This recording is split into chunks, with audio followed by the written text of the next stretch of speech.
Alright, so in this video, we're taking a look at a linear transformation from R4 to R4 that has the standard matrix as you see here. And we want to show this time that T is not surjective. So, again, to remind us what that would mean, if T were surjective, that would mean the image of T is four-dimensional and fills up all of R4.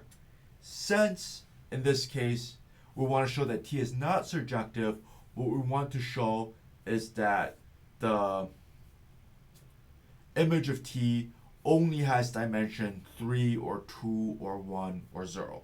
So in order to do that, we need to take a look at the reduced row echelon form of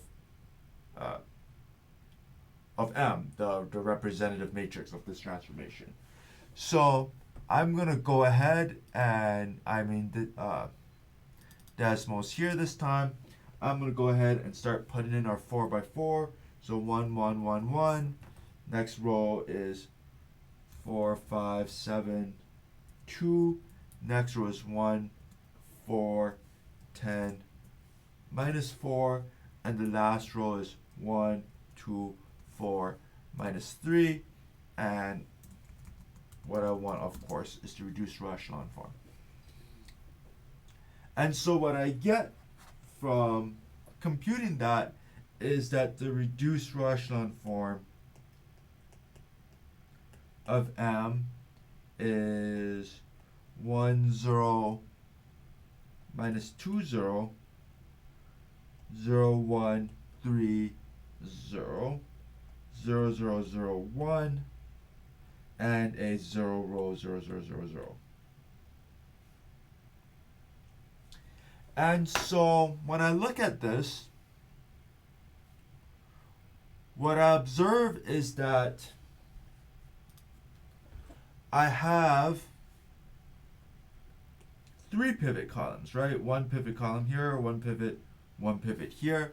And what 3 pivots are telling me is that the first, second, and in this case fourth columns of the original M, those are the basis of the image of T.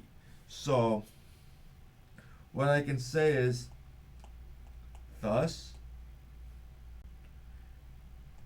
1, 4, 1, 1 for the first pivot, 1, 5, 4, 2 for the second pivot. And since the third pivot is in the last column, 1, 2, minus 4, minus 3,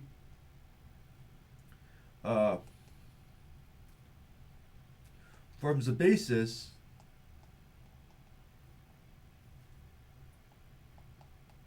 for the image of T, and consequently the dimension of the image